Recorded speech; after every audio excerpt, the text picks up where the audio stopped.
love to you. Respect, show wishes, chocolate cover kisses. Love, it's eternal. And I'm like hell. Oh, mine. She like hell. You're mine. And I'm like hell. You're mine. And she like hell. You're mine. And I'm like hell. You're my baby. And she like hell. I'm your lady. And I'm like hell. You're my baby. And she like hell. I'm your lady. What's love? That's love. Cause you show me that is love. What's love? That's love. Cause you show me that is love. Cause you show me it's not money, it's not cars, it's not clothes, it's not honey. It's not money, it's not cars, it's not clothes, it's not honey. Welcome to BrickHouse.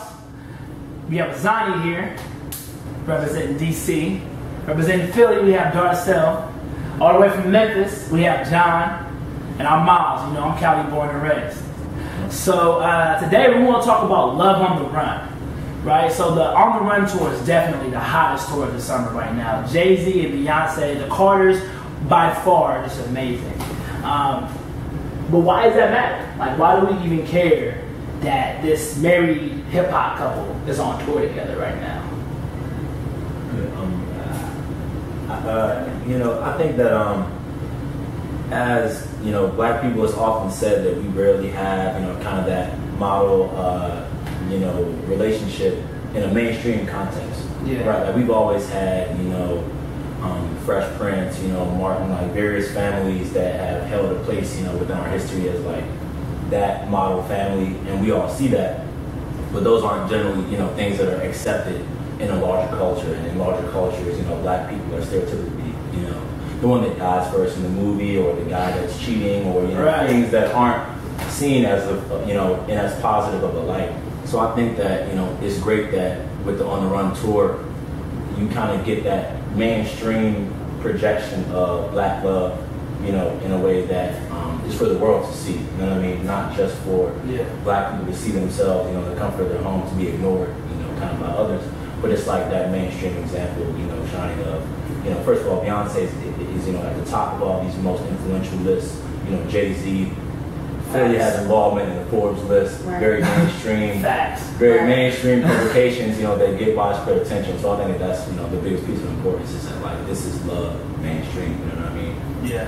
I totally agree with what you said, and I also think when you have other songs that are so heavily portrayed as like, oh, I'm a pimp, I date multiple women, you know, and girls are hoes, it's great to see, like, okay, 1 in a million, at least it's still a couple that loves each other, and it's just them two married, but they're still hot in their own right.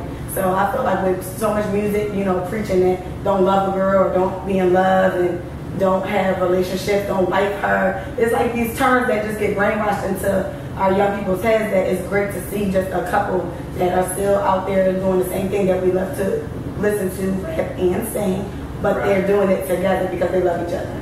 So that's awesome. So I think that the tour serves as like a counter narrative, and I guess we've already discussed this, to what hip hop is, I guess, traditionally considered like a misogynistic culture. Right. So we're looking down on what we're not necessarily empowering women. And so the tour shows, and we discussed this before, that a woman can actually lead the show, because this is definitely Beyonce. Exactly. Right? Yeah. Beyonce is definitely, you know, potentially she will become the breadwinner. Right. You know, if she's not already. If she's not already. Right. I think Jay-Z like is more of a businessman, and that's kept him in hip hop for a very long time. Right. And I think that Beyonce is pure entertainment. Like, she doesn't have to do anything else. She obviously like has other endeavors. Right. But damn it, when she hits that stage, everybody's watching. It's a show. Yeah. It's her show. And you can see how a man can actually compliment a woman who's actually, in this case, you know, leading the show. Yeah. And Jay-Z is comfortable in doing that. So it's almost Jay-Z's due diligence, but to let Beyonce rock and shine, you know what I'm saying, at the show, because back when Jay-Z was shining, Beyonce was young, you know what I'm saying? Like, you gotta forget, they're age difference. Nearly 10 to 11 years in in age difference, sorry, pardon my numbers if I'm mistaken, but there's a large age difference between them. So that's also something to consider. And Jay-Z has not been able to rebrand itself for an entirely different audience. And so, we speak of misogyny, but I mean, if you've been to a Beyonce show, I mean, she has a fairly diverse audience, a far more diverse audience than Jay-Z probably. But that's Jay-Z's game, right? Like he did that with Justin, Beyonce, Linkin Park. He's a things, right? Like Jay-Z has branded himself individually, I think, very, very well. And he did it so differently from how Beyonce had to brand herself individually, right? Let's be real, she was Destiny's Child. Right. You didn't know her individual names. Right. You thought her name was Destiny. Yes. You thought that's Destiny right there. Destiny's children. And those are her children. Right?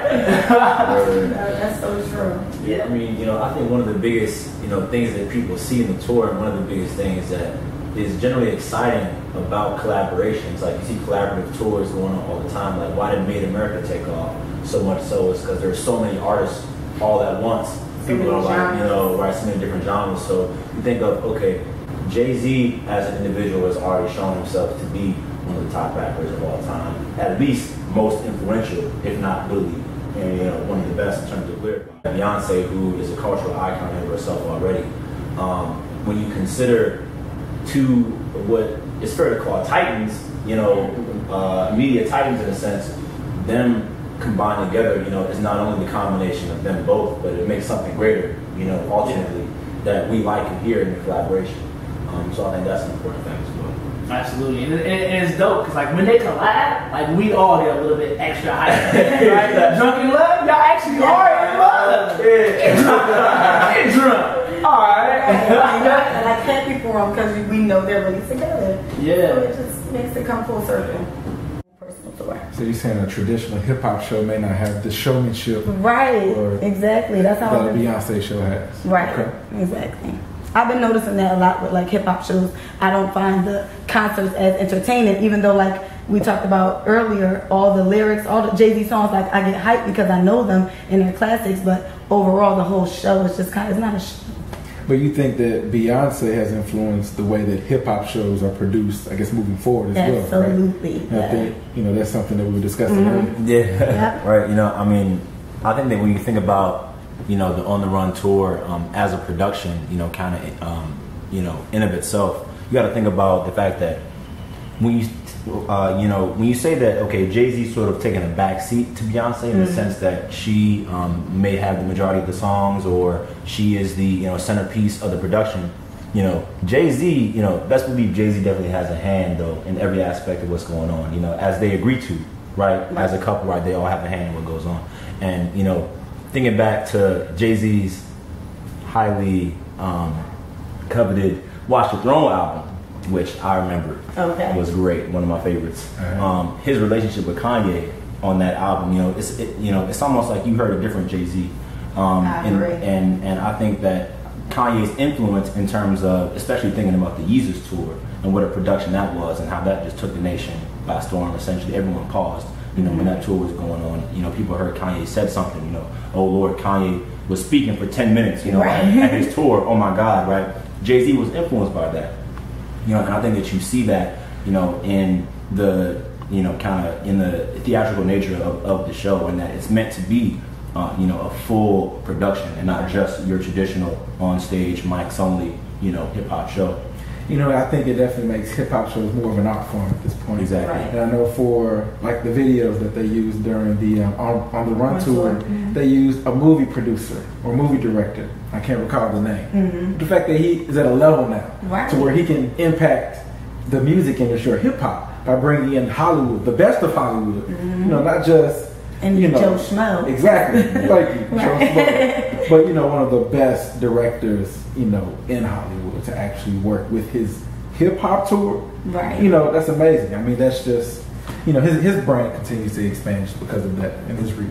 I think that when you think about, kind of how people view the industry today, like, you got to think about, media today is far, more expansive than it used to be. Like, you used to only have television and radio, but now, of course, we have the introduction of the internet, over the past 20 years or so. and you have, you know, people not buying music anymore. You have, you know, album sales being affected by download rates and things like that. So you got to think about, you know, people have to draw people into their shows. Absolutely. You know, you don't make money off of album sales anymore. You know, you're not going to make, you know, nearly the amount of money that you get paid for a show or for a successful tour process as you will for just an album. So as artists that are trying to make tours, they have to be on the cutting edge of what's going on, or people are going to say, I don't want to go. I'm better off listening to the album in my crib. Absolutely. You know? Yo, this is the BrickHouse. This is Azani, Darcel, and Jon. This is Love on the Run, episode 2. I want to thank you for listening. This is Positive Culture. No. What's love? Can you tell me what is love? What's love? What's love? Can you tell me what is love? Is it money? Is it cars? Is it clothes? Is it honeys? Is it money?